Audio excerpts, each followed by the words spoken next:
Kapal ini adalah senjata paling kuat yang pernah dibuat manusia, tapi juga salah satu target terbesar di dunia. Satu kapal induk saja sudah cukup untuk mengubah tingkat kekuatan militer suatu negara secara nyata. Kapal-kapal ini adalah salah satu aset tunggal terkuat yang dapat dimiliki sebuah militer.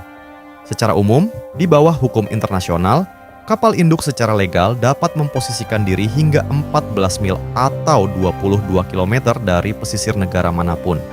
Jelas, pengaruh strategis dari kemampuan menempatkan pangkalan udara militer hanya beberapa mil dari pesisir manapun di dunia sangatlah besar, terutama mengingat 80% populasi dunia tinggal dalam radius 60 mil atau 100 km dari samudra. Meskipun banyak kapal militer mampu meluncurkan helikopter, saat ini hanya ada 19 kapal induk di seluruh dunia yang beroperasi dan mampu meluncurkan pesawat bersayap tetap. Cina, Thailand, India, Rusia, dan Prancis masing-masing memiliki 1. Italia memiliki 2, dan Amerika memiliki 11 yang terbesar di dunia. Kapal induk terbesar ini membutuhkan lebih dari 6.000 orang untuk beroperasi dan seringkali tetap bertugas hingga 1 tahun. Mereka adalah kota terapung yang sesungguhnya di laut. Kapal induk paling canggih seperti Charles de Gaulle, milik Angkatan Laut Prancis, mampu meluncurkan pesawat setiap 30 detik. Itu berarti untuk periode singkat saat meluncurkan pesawat pada tingkat maksimumnya, kapal induk Charles de Gaulle menjadi lebih sibuk daripada Bandara Charles de Gaulle di Paris. Untuk dapat mencapai kemampuan seperti itu, di atas kapal yang bergerak bukanlah tugas yang mudah. Meskipun pengoperasian kapal-kapal ini memberikan keuntungan strategis yang sangat besar bagi militer, mereka juga mewakili salah satu tantangan operasional terbesar mereka. Senjata ofensif kapal induk adalah pesawat di atasnya. Kapal induk cenderung hanya memiliki sejumlah kecil senjata pertahanan seperti rudal permukaan ke udara dan senapan mesin. Namun tentu saja, seperti aset militer kuat lainnya, kapal induk ini adalah target besar. Karena alasan inilah, kapal induk tidak pernah bepergian sendirian saat bertugas. Meskipun komposisi tepatnya dapat berubah tergantung pada misinya, 2 gugus tempur kapal induk, Carrier Strike Group, yang menyertai kapal induk Amerika, biasanya terdiri dari sebuah kapal penjelajah rudal berpemandu yang dilengkapi dengan rudal Tomahawk, 2 kapal perusak rudal berpemandu, sebuah kapal selam serang, dan sebuah kapal suplai. Kapal induk adalah kapal bendera, flagship, dari gugus tempur ini, yang berarti di area komandonya, ia tidak hanya memiliki anjungan dan pusat kendali lalu lintas udara, tetapi juga memiliki anjungan bendera tempat seorang laksamana memimpin seluruh gugus tempur. Masing-masing kapal dalam kelompok tersebut menjalankan kombinasi peran ofensif dan defensif. Satu-satunya pengecualian adalah kapal suplai. Sebagian besar kapal induk tidak membutuhkan pengisian bahan bakar rutin. Ke-11 kapal induk Amerika dan 1 milik Prancis bertenaga nuklir, yang berarti mereka dapat berlayar dalam jarak tak terbatas selama 25 tahun tanpa mengisi bahan bakar.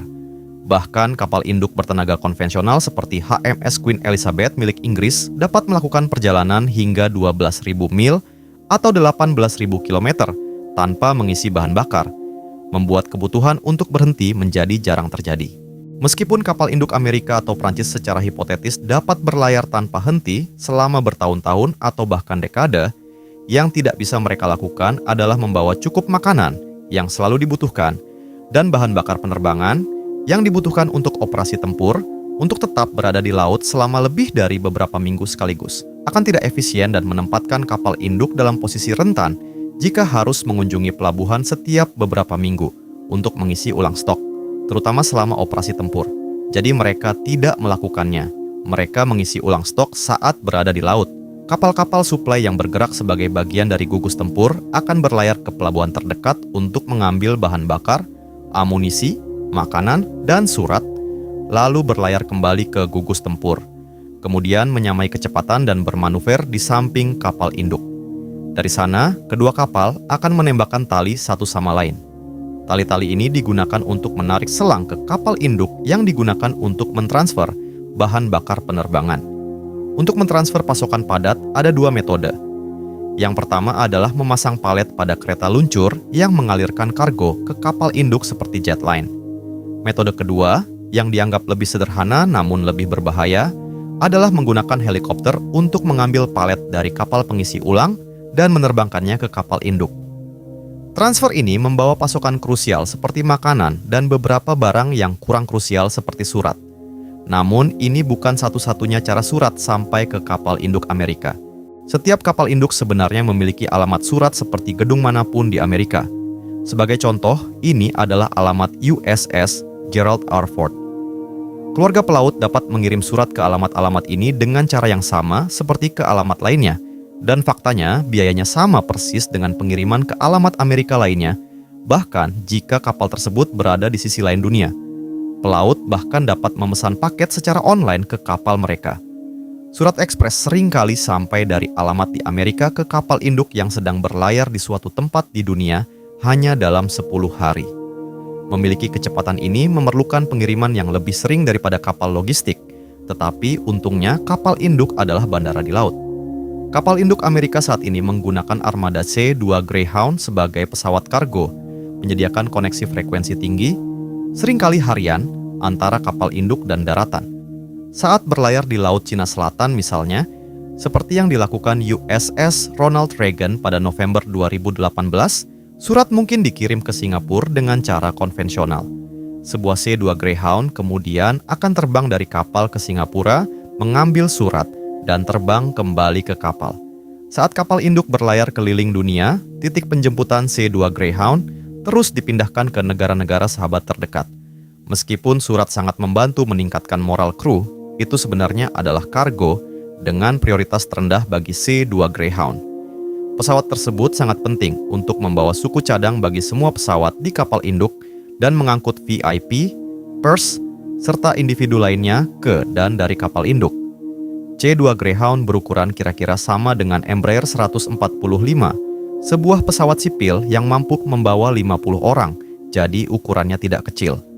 Kapal induk terpanjang di dunia yang juga merupakan yang terbaru adalah USS Gerald R. Ford, tetapi ia pun hanya memiliki panjang 1.106 kaki atau 337 meter.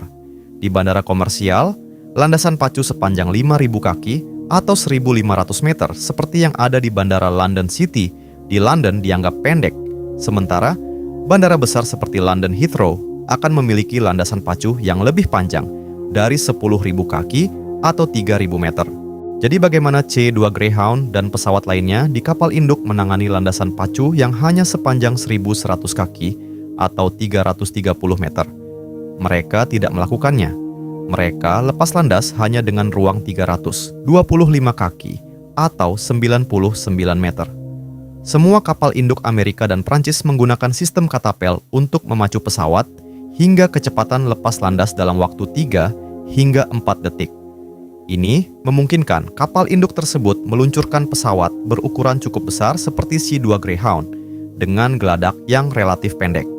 Kapal induk lain seperti milik Cina dan India tidak memiliki katapel, sehingga mereka hanya dapat meluncurkan pesawat yang lebih ringan dengan jangkauan lebih pendek yang mampu lepas landas dengan landasan pacu yang sangat pendek.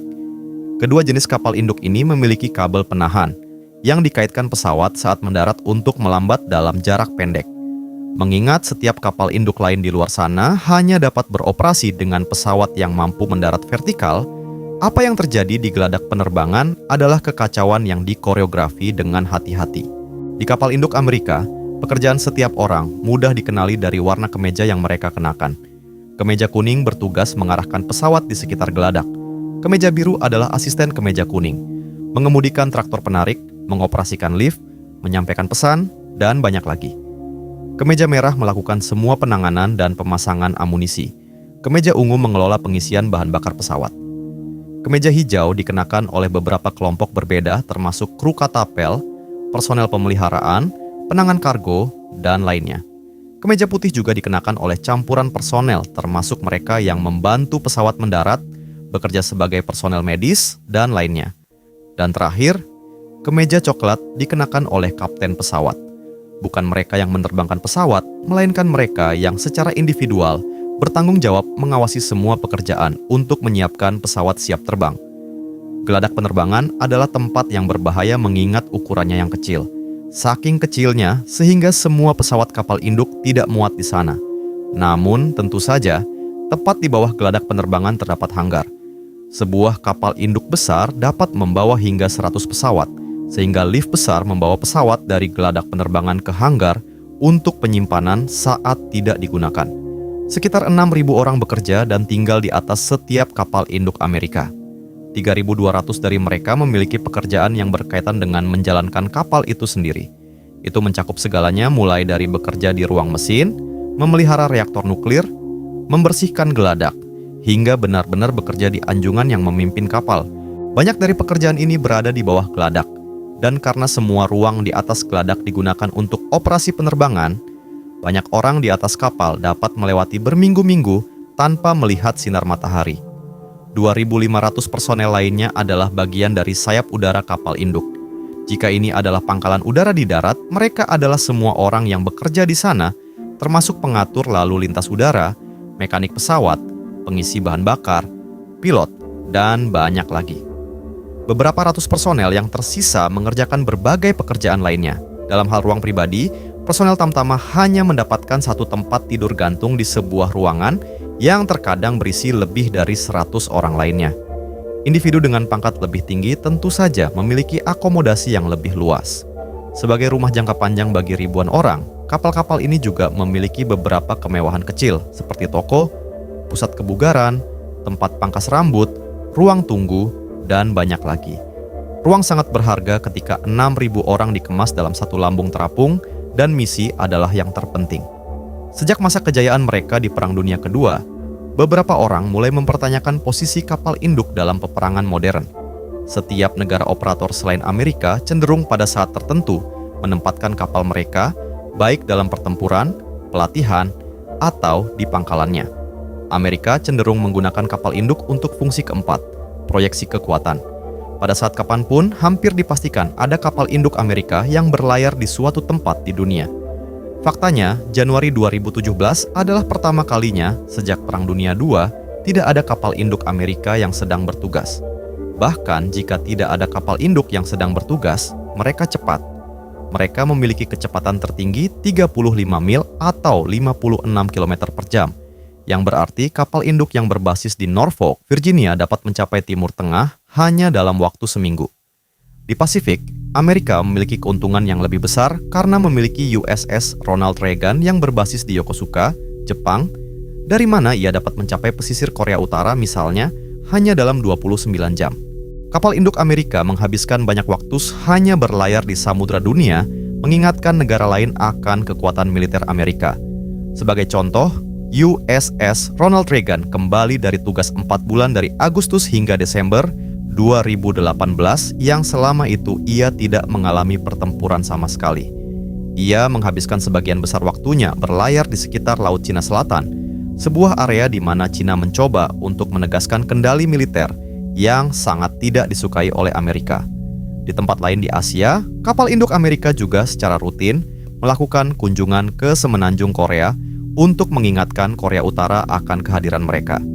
Ini mencapai puncaknya pada November 2017 saat ketegangan dengan Korea Utara mencapai puncaknya ketika 3 kapal induk Amerika membayangi dekat pesisir Korea dengan kekuatan besar mereka.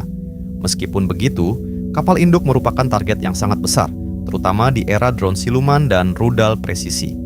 Tenggelamnya satu kapal induk Amerika dapat mengakibatkan lebih banyak kematian militer Amerika daripada seluruh perang Irak, ditambah lagi dengan kerugian aset militer senilai puluhan miliar dolar. Meskipun tidak ada kapal induk dari negara manapun yang tenggelam sejak Perang Dunia Kedua, itu berpotensi lebih mungkin terjadi daripada yang dikira. Kapal induk Amerika secara rutin berpartisipasi dalam simulasi perang, di mana kondisi pertempuran disimulasikan dengan sekutu. Ada 2 insiden mengkhawatirkan pada tahun 2005 dan 2015, di mana kapal selam Swedia dan Prancis masing-masing telah memenangkan simulasi melawan kapal induk Amerika. Apa artinya ini adalah bahwa kapal selam kedua negara tersebut mendekat cukup dekat ke kapal induk, di mana mereka bisa saja meluncurkan torpedo dan berpotensi menenggelamkan kapal induk tersebut.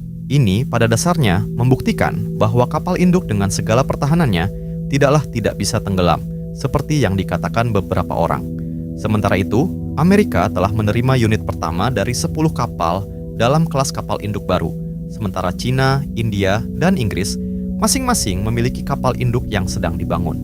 Jadi terlepas dari kemungkinan ketertinggalan zaman mereka, kita dapat yakin bahwa kapal induk tidak akan meninggalkan samudra dunia dalam waktu dekat. Jadi menurut kamu, apakah kapal induk masih menjadi senjata paling efektif di abad ke-21? Atau justru mereka adalah target raksasa yang suatu hari akan mengubah arah sejarah ketika akhirnya tenggelam?